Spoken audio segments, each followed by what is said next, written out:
कल्कि उवाच वेद काहू अइला से अछि पुणी काहीं वेदर तत्वभोता तो दियंतु बुझाई केहू प्रकार सूत्र रे संस्कार हइले विप्र नामे सिद्धि कि लबंती अबा भले पचारुछि तुमको हे पिता महाशय मते बुझाई न कह ए सबु विषय।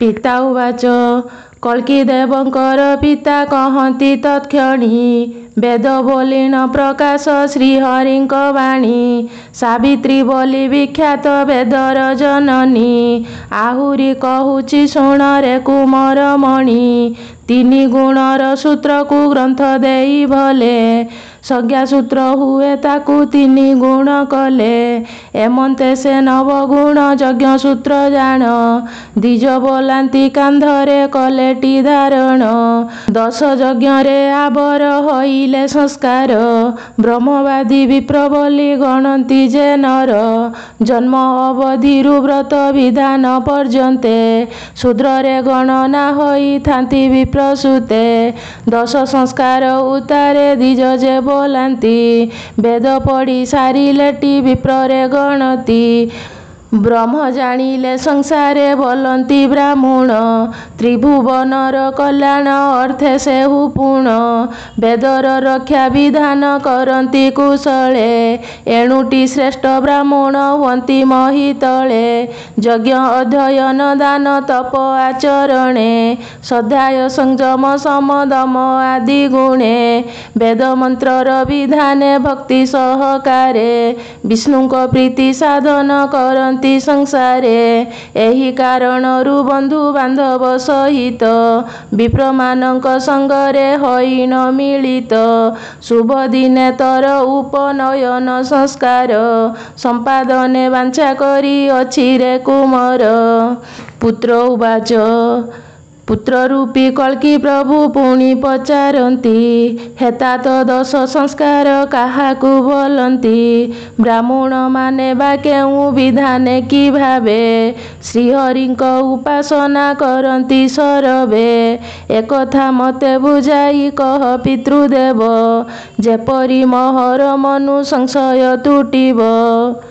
पिता उवाच पिता बोइले ब्राह्मण और से जे जन ब्राह्मणी गर्भरे करी जन्म ग्रहण गर्भाधान आदि 10 संस्कारी हुअंती त्रिसंध्या सावित्री जप अर्चना करंती तपस्यारे रत हुअंती जे कि सत्यभाषी धीर प्रकृति आवर धर्म अभिलाषी विष्णुकर पूजा विधि जानी सेहि जन निरंतर आनंदरे हुअंती निमगन सेही प्राणी भव सिंधु पार हेबा पाई समर्थ हुअंती एका जानरे तो नई।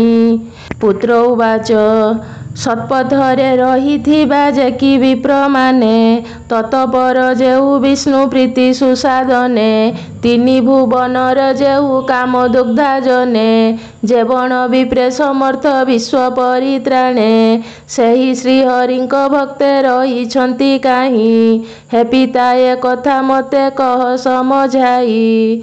पिता उवाच पिता बोइले शुण रे बालुत कुमार धर्म विघातक द्रोही विप्रमानंकर महाबलवंत कली अधर्म रे बढ़ी धर्मिष्ठ विप्रमानंकु देबारु घौड़ी पलाई जाई से माने कलिर भୟରେ अति कष्टे रहिछंती बरस अंतरे अल्प तपस्यावंत विप्रवाने जेहि कलिजुग अधिकारे सर्वे छन्ति रही मात्र सेही माने शिष्णु दरपरायण अधर्मरे मजी रही छन्ति अनुक्षण वैदिक क्रिया विहीन सदाचार भ्रष्ट महापापी दुराचारी कुल धर्म नष्ट तेजहीन शूद्रंकर सेवारे नियुक्त आत्मरक्षा अर्थे होई छन्ति असमर्थ कलिकुल विनाशन अभिलाषी हरि साधुंक प्रतिपालक कल्की दैत्यारी पितांक मुखरु शुणी एही कथा जाक जता विधाने आपणे ब्रह्मांड नायक उपनयन संस्कारे संस्कृत हईन गुरु गृहे वास अर्थे कले कसे मन पितांकु बइले तहु जगतर नाथ सही हेउ नाही शुणी कलिर उत्पात भो पिता ब्राह्मणे जेबे हेले अनाचारी कली कराइला तांकु शूद्र सेवाकारी वेद विधि स्वधर्म को छाड़ी विप्रमाने जेबे अधर्म मार्गरे छन्ति निशिदिने अवश्य मु सेमानंकु सुपथे आनिबी अत्रिया छड़ाई सूत्री यारे चलाइबी विलंब न करी मते बेगे व्रत कर म्लेच्छ मानंकु निश्चय मु करिबी संहार साधु जनंकु अपूर्व सुख दियाइबी अखिल संसारे धर्म निशान थापिबी छड़ाइबी अनाचार प्राणी मानंकर वेद विधान रे मते कराओ संस्कार पुत्र रूपी श्री हरिंक मुखु एहा शुणी अति आनंद रे विष्णु जसा विप्रमणि जुग लग्न तिथि बार देखी सेहु भले व्रत विधानर द्रव्य आयोजन कले बंधु बांधव मानंकु कले निमंत्रण प्रधान प्रधान विप्रे आमंत्रिले पूर्ण महामहोत्सवे व्रत विधि बढ़ाइले पईता घेनन्ते कल्की ब्रह्मचारी हेले सुत उवाच सुत ऋषि वर सनकादि मुनि आगे कहि आरंभिले थु अन्ते अनुरागे व्रत विधि समापन होन्ते कल्किंकर ब्रह्मचारी वेशधारी जगत ठाकुर प्रवेश होइले दिने पितांक पासरे बोइले घेन जनक निवेदन मरे विद्या पठन निमते ମଳିଛି ମାନସ। ଦିଅ କେଉଁଠାରେ ଛନ୍ତି ଗୁରୁଙ୍କ ସନ୍ଦେଶ। ଅତି କ୍ଷୁଦ୍ର ବାଳକର ବିଦ୍ୟା ଶିକ୍ଷା ଗିର। ଶୁଣି ଆଶ୍ଚର୍ଯ୍ୟ ଯେ ବିଷ୍ଣୁ ଯଶା ବିପ୍ରବର।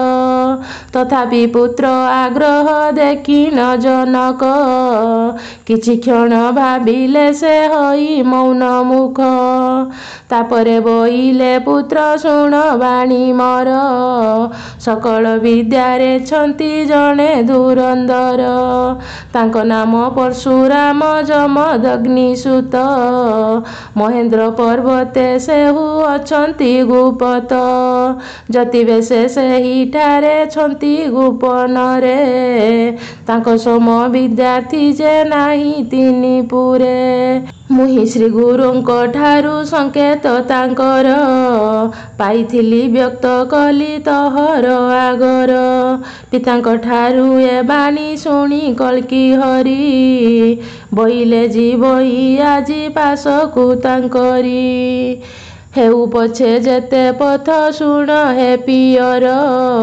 ଖୋଜି ଖୋଜି ମିଳିବି ମୁଁ ତାହାଙ୍କ ପାଶର। ପୁତ୍ରର ଏପରି ବାଣୀ ଶୁଣି ନ ସୁମତି। ବିକଳ ହଇନ ନେତୃ ଲୁତକ ଗଡ଼ାନ୍ତି। ବୋଇଲେ ରେ ବାବୁ ଶୁଣ ବଚନ ମୋହର। ତିଳେ ମାତ୍ର ପାଶୁ ମୁଁ ନ କରିବି ଅନ୍ତର। ଅନ୍ଧର ଲହୁଡ଼ି ତୁହି ମଙ୍ଗଳାର ହାର। ବହୁଦିନେ ପାଇଅଛି ତତେରେ କୁମର। ତ ଚନ୍ଦ୍ର ବଦନ ତିଳେ ନ ଦେଖିଲେ ମୁହିଁ। ଅନ୍ନ ଜଳ ଭକ୍ଷିବାକୁ ମତେ ରୁଚେ ନାହିଁ। ଦାଣ୍ଡେ ଖେଳିବାକୁ ଗଲେ ବାଳକ ସଙ୍ଗର। ବଣାବେଣୀ ପ୍ରାୟ ଚାହୁଁ ଥାଏ ବାରମ୍ବାର। ହସି ହସି ମା ବୋଲି ଡାକିଲେ ତୁ ଥରେ। ପେଟ ପୁରି ଯାଏ ମୋର ଅମୃତ ପାନରେ। ପାଠ ପଢ଼ିବା ପଛକେ ନ ହେଉ ତହର। ମୂର୍ଖ ହୋଇ ବଞ୍ଚି ରହ କୂଳରେ ମୋହର। ଏହା ଶୁଣି କଳ୍କି ଯେ କହନ୍ତି ଉତ୍ତର। ବୃଥାରେ ଗୋ ମା କିମ୍ପା ହେଉଛ କାତର। ପୁତ୍ର ମୂର୍ଖ ହେଲେ ପିତା ମାତା ପାନ୍ତି ଦୁଃଖ। ଅନ୍ତକାଳେ ଭୋଗ ସେହୁ କରନ୍ତି ନରକ। ଯହିଁ ତହିଁ ଗୌରବ ପାଇ ବିଜ୍ଞ ଜନ। ନ ବୁଝିକି ପାଇ ମାତା କରୁଛ ରୁଦନ। ପାଠ ପଢ଼ିବାକୁ ପିତା ଦେଲେ ଅନୁମତି। ପିତା ମାତାଙ୍କୁ ସାଷ୍ଟାଙ୍ଗେ କରିନ ପ୍ରଣତି।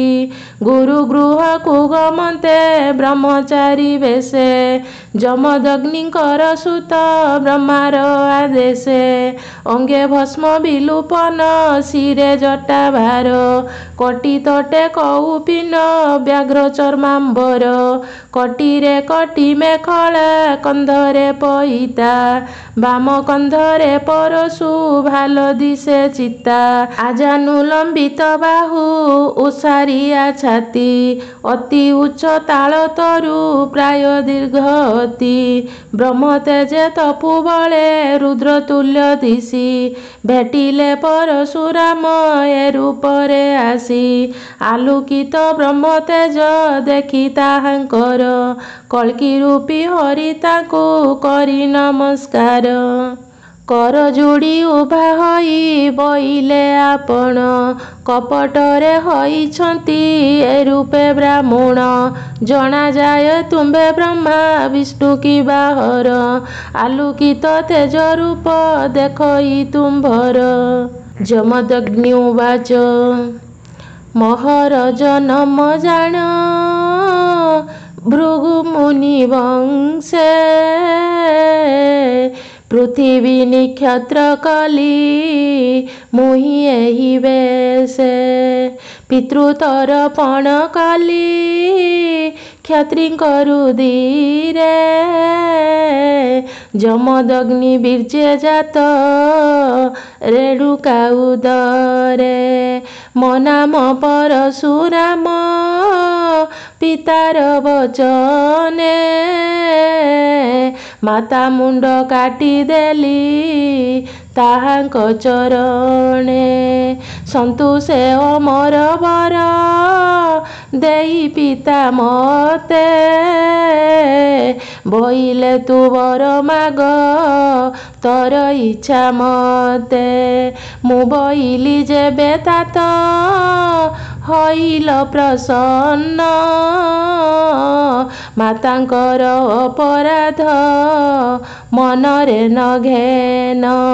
ତୁମ୍ଭ ପରା ସ୍ୱାମୀ ଥାଉ ଚାହିଁଲେ ପରକୁ, ଉଚିତ ଦଣ୍ଡ ଆପଣ ଦେଇଛନ୍ତି ତାଙ୍କୁ। ଏବେ ତାଙ୍କୁ ପ୍ରାଣଦାନ କର ମାଗେ ମୁହିଁ, ମୁନି ପ୍ରଶଂସିଲେ ମତେ ଧନ୍ୟ ଧନ୍ୟ କହି। କଳ୍କି ବୋଇଲେ ନିକ୍ଷତ୍ର କିମ୍ପା କଲ ମହି, ପିତୃଙ୍କୁ ରୁଧିର ଦେଲ ଦୋଷ କି ନ ହୋଇ। ଯମଦଗ୍ନି ଉବାଚ ବୋଇଲେ ପରଶୁରାମ ଶୁଣ ପୂର୍ବବାଣୀ, କାର୍ତ୍ତବୀର୍ଯ୍ୟ ନାମେ ଥିଲା ଏକ ନୃପମଣି। ବିକ୍ରମ ସାହସ ଧୈର୍ଯ୍ୟ ବୀର୍ଯ୍ୟବନ୍ତ ବୀର, 18 ଦ୍ୱୀପରେ ଥିଲା ତାର ଅଧିକାର। ତା ଦୁଇ ଭୁଜ ପ୍ରତାପ ଅତି ଆଚମ୍ବିତ, ସହସ୍ର ବାହୁର କାର୍ଯ୍ୟ କରଇ ତା ହସ୍ତ। ଦିନେ ମୃଗ ୟାକୁ ଗଲେ ସେହି ମହାରାୟ, ବନସ୍ତେ ପଶି ବହୁତ ଜୀବ କଲେ କ୍ଷୟ। ଝଡ଼ ବରଷା ହେବାରୁ ନ ପାରିଲେ ଆସି, ସୈନ୍ୟ ସହିତ ରହିଲେ ହୋଇ ଉପବାସୀ। ପରଦିନ ପ୍ରଭାତରେ ହୋଇ କ୍ଷୁଧାତୁର, ଅତିଥି ହୋଇଲେ ଯମଦଗ୍ନି ଆଶ୍ରମର। କାମଧେନୁର ପ୍ରସାଦେ ପିତା ଯମଦଗ୍ନି, ଅତିଥି ସତ୍କାରେ ତୁଷ କଲେ ନୃପମଣି। ରାଜ ଉପଭୋଗ ଦ୍ରବ୍ୟ ପାଇ ଆଚମ୍ବିତ, ପିତାଙ୍କୁ ସେ ପଚାରିଲେ ତହିଁର ବୃତ୍ତାନ୍ତ। ଧେନୁର ମହିମା ଶୁଣି ପିତାଙ୍କ ମୁଖରୁ, ମାଗିଲେ ମତେ ଭୋ ମୁନି ଦିଅ ସେହି ଗୋରୁ। ସହସ୍ର ଗୋରୁ ଦେବଇ ତାହାର ବଦଳେ, ରଖୁଥିବେ ସେ ଗାଈଙ୍କୁ ମୋର ରଖୁଆଳେ। ମୁନି ବୋଇଲେ ମୋହର ନାହିଁ ଅଧିକାର, କେବଳ ମୋର ସେବାରେ ମଙ୍ଗିଛି ମଗର। ଅଡ଼ିଲେ ତାକୁ ସମ୍ଭାଳି ନ ପାରିବେ କେହି, ଶୁଣି ମହାରାଜା ମନେ ଅହଙ୍କାର ବହି। ଧେନୁକୁ ବଳେ ଧରନ୍ତେ ସୈନ୍ୟ ଘେରାଇ, ଶତ ଶତ ସୈନ୍ୟ ଜାତ କଲା ସେହି ଗାଈ। ଯୁଦ୍ଧେ ନ ପାରି ସେ ରାଜା ହୋଇଲେ ପରାସ୍ତ, ବୋଇଲେ ଋଷିକି ନେଲେ ହେବ ଏ ଆୟତ। ରାଜାର ଏକୁ ବିଚାର କାମଧେନୁ ଜାଣି, ସୈନ୍ୟ ଘେରାଇ ରଖିଲା ଦେଖି ନୃପମଣି। ରାଗରେ ଜର୍ଜର ହୋଇ ମାରି ବ୍ରହ୍ମଶର, କାଟି ପକାଇଲେ ମୋର ପିତାଙ୍କର ଶିର। କାନ୍ଦି କାନ୍ଦି କାମଧେନୁ ଗଲେ ସ୍ୱର୍ଗପୁରେ, ଆମ୍ଭେ ତ ଘରେ ନଥିଲୁ ଥିଲୁ ତପସ୍ୟାରେ। ବାରତା ପାଇ ଅଇଲୁ ମଠକୁ ଆମ୍ଭର, ଅନଳରେ ଦଗ୍ଧ କଲୁ ପିତାଙ୍କ ଶରୀର। ମାତା ଆମ୍ଭର ରେଣୁକା ଦଗ୍ଧ ଚିତାନଳେ, ପ୍ରେତକ୍ରିୟା ମାନ ଆମ୍ଭେ ସାରି ଯଥା କାଳେ। ପ୍ରତିଜ୍ଞା କଲୁ ମାରିବୁ ପିତାର ବୈରୀ, ପିତାମହ ଭୃଗୁ ମୁନି ତାହା ଶୁଣି ପାରି। ବୋଇଲେ ବିପ୍ରର ଧର୍ମ ନୁହଁରେ ଯୁଦ୍ଧ, ଲୋକର ପରମ ଶତ୍ରୁ ଅଟଇତ କ୍ରୁଧ। କ୍ରୋଧକୁ ଦମନ କଲେ ହେବୁ ମହାଜ୍ଞାନୀ, ଆମ୍ଭେ ପିତାମହଙ୍କର କଥାକୁ ନ ମାନି। ବୋଇଲୁ ଭୂ ପିତାମହ ନ କହ ଏମନ୍ତ, ପିତା ଶତ୍ରୁ ନ ମାରେ ଯେ ଅଟେ ସେ କୁପୁତ୍ର। କୈଳାସପୁରେ ଯାଇ କଲୁ ଘୋର ତପ, ପ୍ରସନ୍ନେ ପାର୍ବତୀ କାନ୍ତ ଧରି ନିଜ ରୂପ। ଶିବ ଉବାଚ ଇଚ୍ଛା ଅନୁସାରେ ବର ମାଗ ବିପ୍ରସୂତ କାର୍ତ୍ତବୀର୍ଯ୍ୟ ନୃପତି କି କରିବି ନିହତ। ତୁମ୍ଭ ରୌଦ୍ର ମୂର୍ତ୍ତି ସହ ଅସ୍ତ୍ର ଦିଅ ମତେ ବଳବୀର୍ଯ୍ୟ ପରାକ୍ରମ ସାହସ ସହିତେ ପ୍ରସନ୍ନେ ଈଶ୍ୱର ମତେ ଦେଲେ ସେହି ବର ଏହି କୃପାଣକୁ ଆଣି ଦେଲେ ହସ୍ତେ ମୋର କାର୍ତ୍ତବୀର୍ଯ୍ୟ ଜାଣି ପାରି କ୍ରୋଧ ଧରି ଚିତେ ଯୁଦ୍ଧ କଲା ପୃଥ୍ୱୀରାଜ ଘେନି ନ ସଙ୍ଗତେ ତା ଦେଖି ଆହୁରି କ୍ରୋଧ ଉପୁଜିଲା ମୋର ପ୍ରତିଜ୍ଞା କଲି କ୍ଷତ୍ରିୟ କରିବି ସଂହାର ନିକ୍ଷତ୍ର କରିବି ମହି ତାହାଙ୍କ ରୁଧିରେ ପିତୃଙ୍କୁ ତୃପ୍ତ କରିବି ବିଚାରି ମନରେ ଶ୍ରୀବିଷ୍ଣୁଙ୍କୁ କରାଇଲି ତାପରେ ପ୍ରସନ୍ନ ବିଷ୍ଣୁ କଳା ଦେଲେ ମତେ ଦେବ ନାରାୟଣ ବୈଷ୍ଣବ ଧନୁ ନାରାଜ ପାଇ ବିଷ୍ଣୁ ତେଜ ବଧିଲି ସେ ବ୍ରହ୍ମଘାତୀ ରାଜା କାର୍ତ୍ତବୀର୍ଯ୍ୟ 21 ବାରେ ପୃଥ୍ୱୀ କରି କ୍ଷତ୍ରି ଶୂନ୍ୟ ସେ ରୁଧିରେ 5 ଗୋଟି ହ୍ରଦ କରି ପୂର୍ଣ୍ଣ କୁରୁକ୍ଷେତ୍ରେ ନିର୍ମାଣିଲି ସେହି ପଞ୍ଚହ୍ରଦ ତର୍ପଣ କରି ବସନ୍ତେ ହୋଇନ ସାନନ୍ଦ ପ୍ରସନ୍ନେ କହିଲେ ଆସି ପିତୃଗଣ ମତେ ବର ଦେବୁ ଆମ୍ଭେ ବାବୁ ମାଗ ଇଚ୍ଛା ମତେ ମୁଁ ବଇଲି ମୋର ଏହି ହ୍ରଦ ହେଉ ତୀର୍ଥ ଚରାଚର ପୃଥ୍ୱୀ କଲି ମୋର କରଗତ ଜୀବବଧ ପାପୁ ମୁଇଁ ପାଇବି ନିସ୍ତାର ପ୍ରସନ୍ନ ହୋଇଲ ଯେବେ ଦିଅ ଏହି ବର ପିତୃଗଣ ଉବାଚ 5 ଗୋଟି ତୀର୍ଥ ହେବ ଏହି ହ୍ରଦ ତର ପିତୃଗଣ ତୁଷ ହେବେ ପାଇ ଏହା ନୀର କ୍ରୋଧ ଛାଡ଼ି କର ବାବୁ ବ୍ରାହ୍ମଣର ବୃତ୍ତି ବିପ୍ର করে দিও বাবু শশাগরা পৃথ্বী ত্রেতা যুগে বিষ্ণু হেবে রাম অবতার তুম্ভর হস্তরু নেবে ଏହି ଧନୁଷର ବିଷ୍ଣୁ ତେଜ ଗଟିତର ଦେହୁ ନେବେ କାଢ଼ି ସେଦିନୁ ତର ଶରୀରୁ ପାପ ଜୀବ ଛାଡ଼ି ଏହା କହି ପିତୃଗଣ ହଇଲେ ଅନ୍ତର ମହେନ୍ଦ୍ର ପର୍ବତେ ବାବୁ ଆଶ୍ରମ ମହର ବ୍ରାହ୍ମଣକୁ ଶଶାଗରା ପୃଥ୍ୱୀ ଦାନ କରି କ୍ରୋଧ ଛାଡ଼ି ତପ କଲି ହଇ ବ୍ରହ୍ମଚାରୀ ବ୍ରହ୍ମାଙ୍କ ମୁଖୁ ଶୁଣିଲି ତୁମ୍ଭେ ଦେବ ହରି କଳି ଦମନ ନିମନ୍ତେ କଳ୍କି ରୂପ ଧରି ଆସୁଅଛି ବିଦ୍ୟା ଶିକ୍ଷା ପାଇ ମନିକଟେ